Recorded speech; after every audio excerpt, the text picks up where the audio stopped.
Pinulo na to, hindi na makatakso. Kaya po ako naparito kasi gusto ko si Presidente Sara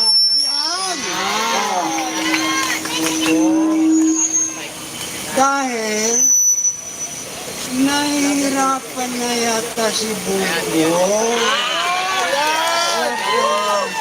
pagiging presidente natin. Kasi po, kasi po, Huwag kakalimutan. sa pagkakabasa ko po kay Bongbong, wala siya pong calling para maging presidente po. Wala talaga.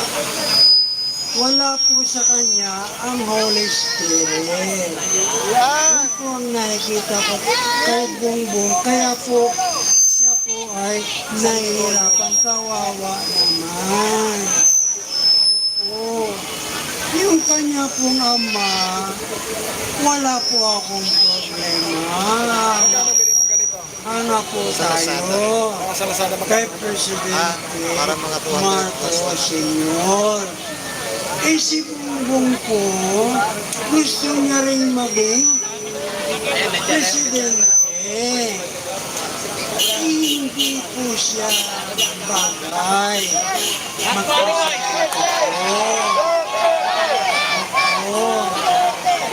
Sa totoo lang kapatid, ang dapat presidente natin ngayon, si Digong, dapat siya.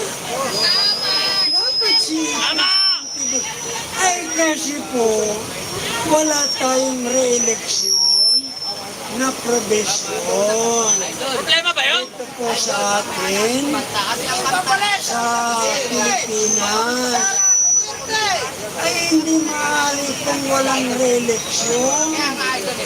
Ang presidente at ang vice president. Hindi maaari.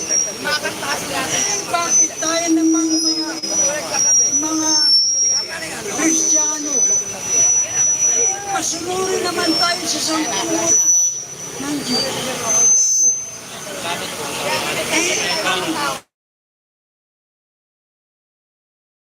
Ang namamahala ng commandment, tayo rin na namamahalaan, masunuri tayo.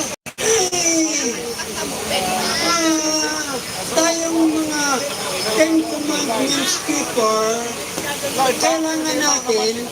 Tatay, pahinga ka na tayo. O kasi ano?